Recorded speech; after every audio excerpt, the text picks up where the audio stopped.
السلام علیکم دوستو، میرا نام ہے بشر نواز اور آپ دیکھ رہے ہیں میرا چینل ورلڈ ہسٹری۔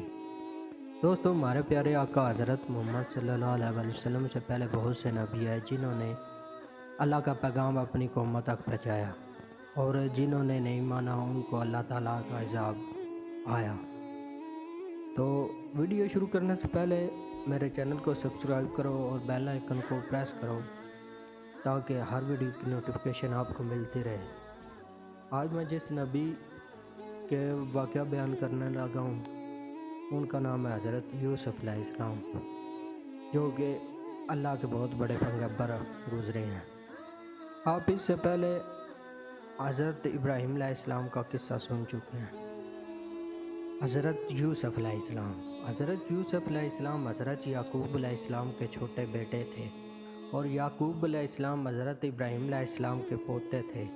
اس طرح حضرت یوسف علیہ السلام حضرت ابراہیم علیہ السلام کے پڑپوتے ہوئے۔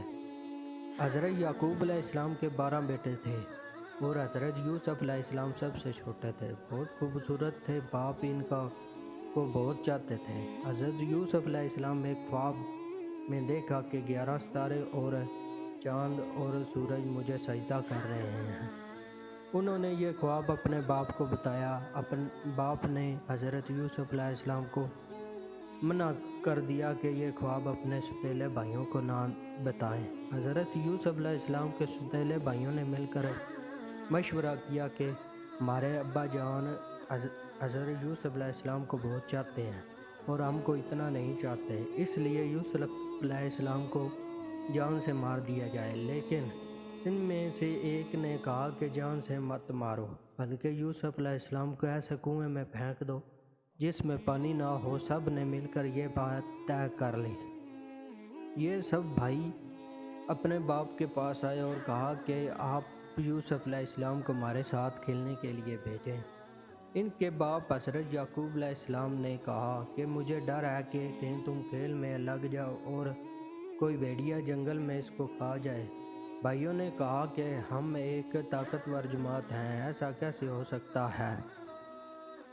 آخر باپ نے حضرت یوسف علیہ السلام کو بھائیوں کے ساتھ بھیج دیا۔ بھائیوں نے ان کو ساتھ لے جا کر ایک اندھیرے کنویں میں پھینک دیا اور رات کو روتے ہوئے گھر واپس آئے اور کہا، ابا جان، ہم واپس میں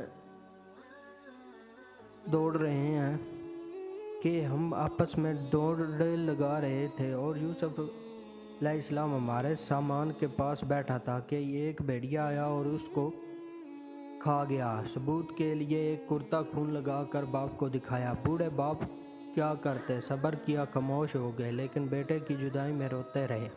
جس کنویں میں حضرت یوسف علیہ السلام کو پھینکا تھا، اس کے قریب ہی ایک قافلہ آیا اور انہوں نے پانی نکالنے کے لیے ڈول کنویں میں ڈالا۔ دیکھا کہ ایک خوبصورت لڑکا کنویں میں ہے، ان کو باہر نکال لیا، اور جب قافلہ مصر پہنچا تو وہاں پر مصر کے بادشاہ نے ان قافلے والے کو تھوڑی قیمت دے کر خرید لیا اور اپنی بیوی زلیخا سے کہا کہ اس کو پالو، ہو سکتا ہے کہ ہم اس کو اپنا بیٹا بنا لیں۔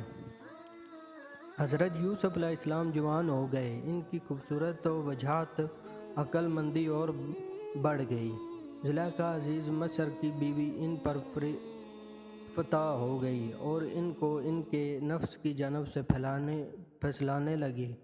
ایک روز اس نے کمرے کے سارے دروازے بند کر دیے۔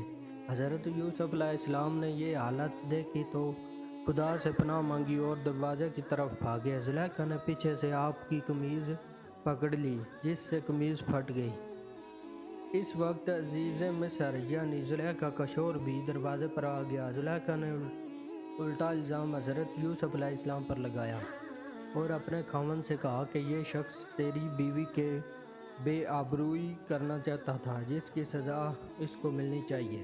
حضرت یوسف علیہ السلام نے کہا، میں بے گناہ ہوں، بلکہ یہ عورت مجھ کو پھسلانے کی کوشش کر رہی تھی، مگر خدا نے مجھ کو اس سے بچا لیا۔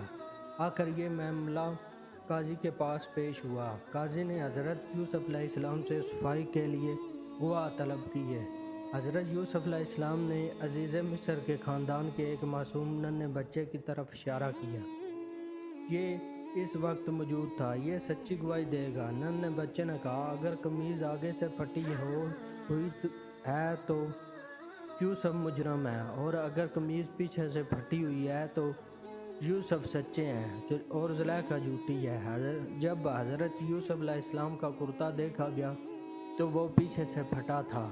عزیز مصر نے حضرت یوسف علیہ السلام سے کہا، اس بات کو جانے دو، اور زلیخا سے کہا کہ تو معافی مانگ، حقیقت میں تو ہی قصوروار ہے۔ عورتوں کی دعوت۔ اس واقعے کی خبر سارے مصر میں پھیل گئی اور عورتیں آپس میں باتیں کرنے لگی کہ زلیخا اپنے غلام کو چاہتی ہے۔ جب زلیخا کو اس کا علم ہوا تو اسے اپنی بدنامی کا خیال آیا۔ اس نے ترکیب سوچی، وہ یہ کہ اس نے مصر کی عورتوں کی دعوت کی اور سب کے ہاتھوں میں ایک ایک چھری اور ایک ایک پھل دے دیا، اور اس وقت حضرت یوسف علیہ السلام کو وہاں لے آئی۔ عورتوں نے جب حضرت یوسف علیہ السلام کے حسن و جمال اور خوبصورتی کو دیکھا تو وہ سب اپنے ہوش میں نہ رہیں اور چھریوں سے بجائے پھلوں کے اپنے ہاتھوں کو کاٹ لیا اور کہنے لگی، واقعی یہ کوئی انسان نہیں، فرشتہ ہے۔ زلیخا نے ان عورتوں سے کہا کہ یہ وہی شخص ہے کہ جس کے لیے تم مجھے ملامت کرتی ہو، میں حقیقت میں اس کو چاہتی ہوں، اگر اس نے میری محبت کو ٹھکرا دیا تو میں اس کو قید کروا دوں گی۔ حضرت یوسف علیہ السلام جیل میں۔ حضرت یوسف علیہ السلام کو جب اس کا علم ہوا تو انہوں نے اللہ تعالیٰ سے دعا کی کہ اے اللہ، تو ہی مجھ کو بچا سکتا ہے، اگر میں ان عورتوں کے فریم میں آ گیا تو میں جائلوں میں سے ہو جاؤں گا، اس سے یہ بہتر ہے کہ مجھے قید خانے میں ڈال دیا جائے۔ اللہ تعالیٰ نے حضرت یوسف علیہ السلام کی دعا قبول کی اور وہ جیل میں ڈال دیے گئے۔ حضرت یوسف علیہ السلام سے پہلے جیل میں دو قیدی اور بھی تھے، ایک شاہی باورچی اور دوسرا بادشاہ کو شراب پلانے والا ساقی۔ ان کے خلاف الزام تھا کہ انہوں نے بادشاہ کو زہر دینے کی کوشش کی ہے۔ حضرت یوسف علیہ السلام جیل میں قیدیوں کو اللہ تعالیٰ کی باتیں بتاتے رہے اور خدا کا پیغام پہنچاتے رہے۔ ایک دن یہ دونوں قیدی حضرت یوسف علیہ السلام کے پاس آئے اور انہوں نے کہا کہ ہم نے ایک عجیب خواب دیکھا ہے۔ ساقی نے کہا کہ میں نے دیکھا ہے کہ بادشاہ کو انگور کی شراب پلا رہا ہوں۔ باورچی نے کہا کہ میں نے دیکھا ہے کہ میرے سر پر روٹیاں ہیں اور پرندے ان کو نوچ نوچ کر کھا رہے ہیں۔ یہ خواب بیان کرنے کے بعد انہوں نے حضرت یوسف علیہ السلام سے اس کی تعبیر پوچھی۔ حضرت یوسف علیہ السلام نے بتایا کہ ساقی تو جیل سے چھوٹ جائے گا اور پھر بادشاہ کی ملازمت میں جا کر اس کو شراب پلائے گا، اور باورچی کو سولی پر چڑھا دیا جائے گا اور اس کی لاش کو جانور کھائیں گے۔ ایسا ہی ہوا، اللہ تعالیٰ نے ساقی کو رہا کرا دیا اور باورچی کو سولی ہو گئی۔ حضرت یوسف علیہ السلام ان کے بعد بھی سالوں جیل میں رہے، لیکن کسی کو ان کی رہائی کا خیال نہ آیا۔ اتفاقاً ایک مرتبہ مصر کے بادشاہ نے خواب میں دیکھا کہ 7 دبلی گائیں 7 موٹی گایوں کو کھا رہی ہیں، اور 7 ہری اور 7 سوکھی ہوئی بالیں دیکھیں۔ بادشاہ نے اپنے درباریوں سے اس کی تعبیر پوچھی، مگر کوئی بھی صحیح جواب نہ دے سکا۔ اس موقع پر ساقی کو یاد آیا کہ اس نے اپنا خواب حضرت یوسف علیہ السلام سے پوچھا تھا اور آپ کا جواب بالکل صحیح ہوا تھا۔ اس نے کہا کہ جیل میں ایک شخص ہے جو خواب کی صحیح تعبیر بیان کرتا ہے۔ بادشاہ سے، جس کو عزیز مصر کہتے تھے، اجازت لے کر وہ جیل گیا اور حضرت یوسف علیہ السلام سے سارا واقعہ بیان کیا۔